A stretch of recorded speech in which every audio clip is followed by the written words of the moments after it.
Perkenalkan, kita dari kelompok 3. Di sini kita mau presentasikan makalah tentang analisis pajak tangguhan atau PSAK 46 di PT Mayora Indah Tbk. Nah, pada bagian pendahuluan ini menjelaskan tentang tujuan utama dari laporan analisis ini. Adapun tujuan utamanya yaitu 1. Menguji kepatuhan grup dalam menerapkan metode liability neraca seperti yang diamanatkan PSAK 46. 2. Mengidentifikasi dan merinci komponen utama dari aset dan liabilitas pajak tangguhan yang dilaporkan serta sumber-sumber perbedaan temporer yang mendasarinya berdasarkan data per 30 Juni 2024. Ketiga, menganalisis dampak pengakuan pajak tangguhan terhadap beban pajak penghasilan periode berjalan. Keempat, memberikan rekomendasi yang konstruktif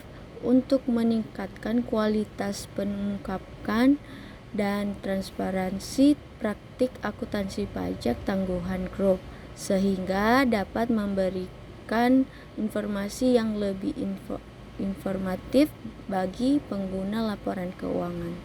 Di bagian ini ditampilkan laporan laba rugi PT Mayora Indah per 30 Juni 2024. Laporan ini menunjukkan pendapatan, biaya, pajak, dan laba yang diperoleh perusahaan selama periode berjalan. Nah, dari data yang ada, terlihat bahwa penjualan bersih dan laba usaha tahun 2024 mengalami peningkatan dibandingkan tahun 2023. Ini menunjukkan kinerja operasional perusahaan yang cukup baik. Laporan laba rugi ini disusun berdasarkan standar akuntansi, lalu disesuaikan dengan aturan perpajakan untuk menentukan penghasilan kena pajak. Informasi ini menjadi dasar untuk menganalisis beban pajak, termasuk pajak kini dan pajak tangguhan.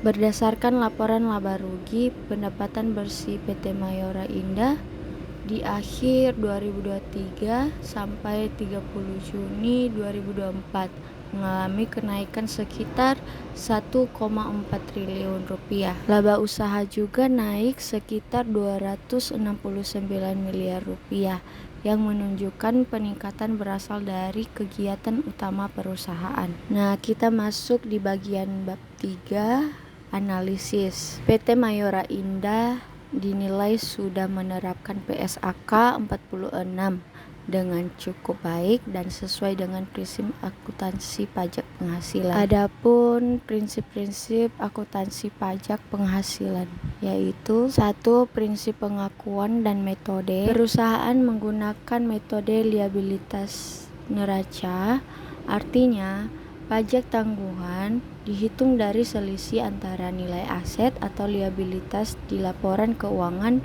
dengan dasar pengenaan pajaknya. Kedua, pengakuan liabilitas pajak tangguhan atau DTL. Pajak tangguhan diakui sebagai liabilitas kalau perbedaan tersebut menyebabkan perusahaan harus membayar pajak lebih besar di masa depan. Ketiga, pengakuan aset pajak tangguhan atau DTA. Nah, yang ini sebaliknya. Aset pajak tangguhan muncul kalau perbedaan itu bisa mengurangi pajak di masa depan selama perusahaan masih punya laba kena pajak untuk memanfaatkannya. Nah, lanjut di bagian B, pengukuran tarif pajak. Dalam menghitung pajak tangguhan, PT Mayora Indah menggunakan tarif pajak penghasilan badan sebesar 22% sesuai dengan peraturan perpajakan yang berlaku. Lanjut di bagian C-nya yaitu penyajian PSAK 46. Di bagian ini ditunjukkan bagaimana aset dan liabilitas pajak tangguhan disajikan dalam laporan keuangan PT Mayora Indah. Nah, dari tabel terlihat bahwa perusahaan mencatat berbagai sumber pajak tangguhan seperti imbalan kerja jangka panjang, penyusutan aset tetap, cadangan kerugian, serta dampak perubahan metode akuntansi. Pada 30 Juni 2024, total aset pajak tangguhan yang dimiliki perusahaan sebesar sekitar 40,1 miliar rupiah, sedangkan liabilitas pajak tangguhan sebesar sekitar 17,5 miliar rupiah. Aset dan liabilitas pajak tangguhan ini disajikan sebagai akun jangka panjang dan ditampilkan secara terpisah sesuai dengan ketentuan PSAK 46. Dan secara keseluruhan, meskipun secara bruto terjadi penurunan, secara neto pajak tangguhan perusahaan justru mengalami sedikit peningkatan dibanding akhir tahun sebelumnya. Selanjutnya, sumber utama perbedaan temporer.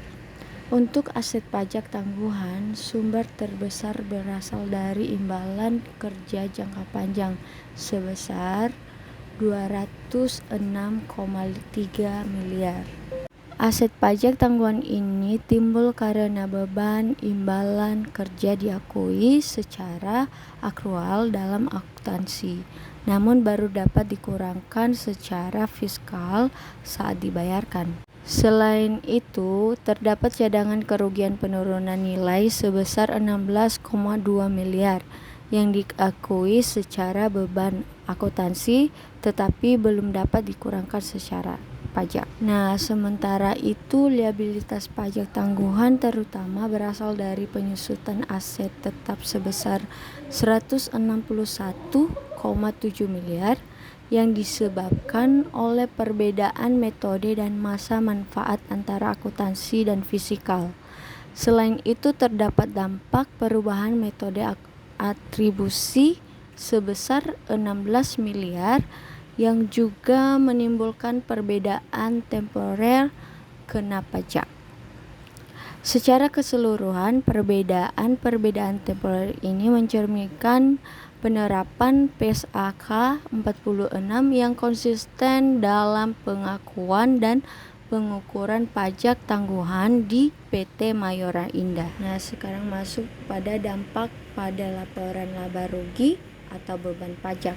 Pada periode 30 Juni 2024, pajak kini tercatat sebesar 451,5 miliar, sementara pajak tangguhan bernilai negatif sebesar 1,37 miliar yang menunjukkan adanya penghasilan pajak tangguhan. Penghasilan pajak tangguhan ini terjadi karena aset pajak tangguhan neto meningkat, sehingga total beban pajak menjadi 450,15 miliar. Penurunan beban pajak ini pada akhirnya meningkatkan laba bersih setelah pajak pada periode berjalan. Selanjutnya bab 4 atau rekomendasi. Bab ini disampaikan beberapa rekomendasi untuk meningkatkan transparansi meskipun perusahaan telah memenuhi ketentuan utama PSAK 46. Pertama, perusahaan disarankan memberikan perincian proyeksi pemulihan aset pajak tangguhan, khususnya yang berasal dari imbalan kerja jangka panjang dengan mengungkapkan asumsi dan strategi pajak yang mendukung keyakinan pemulihan di masa depan. Kedua, perlu dilakukan klarifikasi kebijakan pengimbangan antara aset dan liabilitas pada pajak tangguhan, termasuk penjelasan apakah penyajian di neraca merupakan nilai neto sesuai PSAK 46 atau tidak dilakukan offset beserta alasannya. Ketiga, perusahaan disarankan memberikan penjelasan lebih rinci terkait perubahan metode atribusi, termasuk standar akuntansi yang berubah dan bagaimana perubahan tersebut menimbulkan perbedaan temporer kena pajak. Keempat, konsistensi terminologi atau glosari. Untuk mempermudah pemahaman, grup dapat memastikan bahwa label di laporan laba rugi untuk pajak tangguhan yang bernilai negatif konsisten disebut sebagai penghasilan pajak tangguhan atau manfaat pajak tangguhan dalam bahasa Indonesia. Baik, demikianlah hasil presentasi kami ucapkan terima kasih.